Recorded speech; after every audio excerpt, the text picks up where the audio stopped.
الدعم سريع. لماذا تهميش أبناء كردفان في العتاد العسكري بالتحديد؟ ليش نو؟ هل العتاد العسكري ده الناس دارين يخشوا به سيرة ولا دارين يرقصوا به ما هي أدوات ودارين يقدموا حياتهم من أجل القضية؟ ليه تهميش؟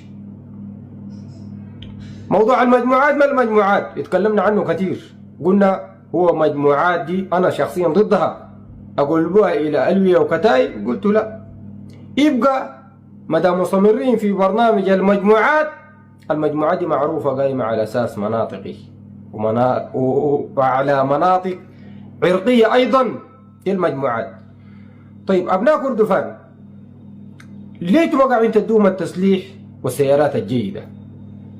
ما تقول لي والله جبنا لهم مجموعة كذا وتحمل كذا، لا، أبناء المنطقة نفسهم لا بد تدوهم السيارات والتسليح الجيد، ده بدوهم دفعة معنوية كبيرة جدا. لو جبت لهم الآلاف آخرين بكامل هم نفسيا كده بيكونوا ما كويسين، نفسيا ما بيكونوا كويسين عشان تعرفوا تتعاملوا مع مجتمعاتكم، ولكن للأسف الشديد لا حياة لمن تنادي. دي أسئلة موجهة لكم، ليش نو؟ ولا قيادة دعم سريع انتم ما بتستجيبوا إلا للابتزاز.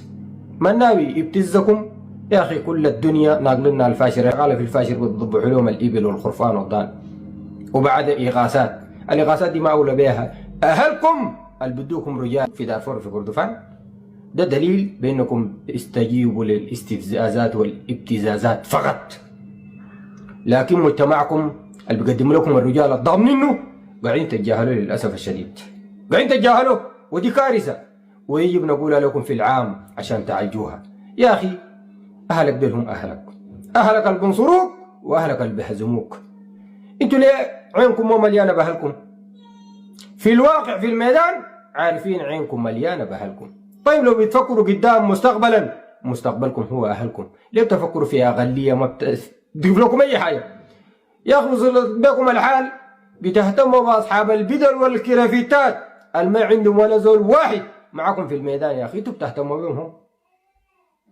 وفروا الاهتمام ده للجنود المرابطين في مكانهم، وفروا لهم الاهتمام ده، اهتموا بدل. أما رسالتي لبعض أبناء كردفان النازلين في الدعم السريع، أي انتوا أكتركم أرزقية وبتاع مصالح شخصية، يعني لا يمكن ما تهتموا بجميع الأشاوس في محور كردفان، وفي كلام كثير ما